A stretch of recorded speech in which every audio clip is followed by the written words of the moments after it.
Isipin mo na lang, sinabihan kang iimpake mo lahat ng gamit mo, iwanan ng pamilya mo at pumunta sa lugar na hindi mo pa napupuntahan. Ganyan mismo ang nangyari kay Abram. Tinawag siya ng Diyos at sinabing, Lisanin mo ang iyong bayan, ang tahanan ng iyong ama at kamag-anak, at pumunta ka sa lugar na tuturo ko sa iyo.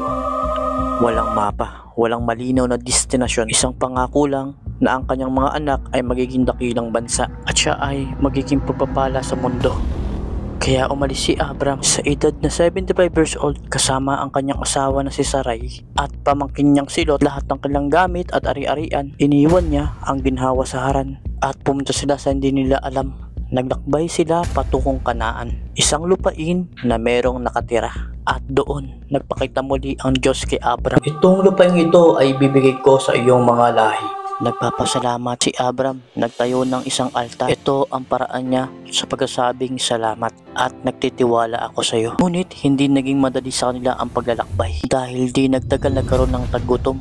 Naubusan sila ng pagkain, kaya si Abram gumawa ng napakahirap na desisyon ang pumunta pa pababa ng Ehipto para sila ay mabuhay.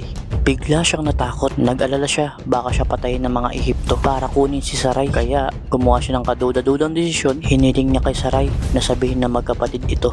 Kinuha si Sarai ng hari ng mga Ehipto na si Paraon. Dinala siya sa palasyo, ngunit kumilos ang Diyos at nagpalaganap na malubhang sakit sa buong palasyo. Nang malaman ni Paraon ang katotohanan, galit na galit siya.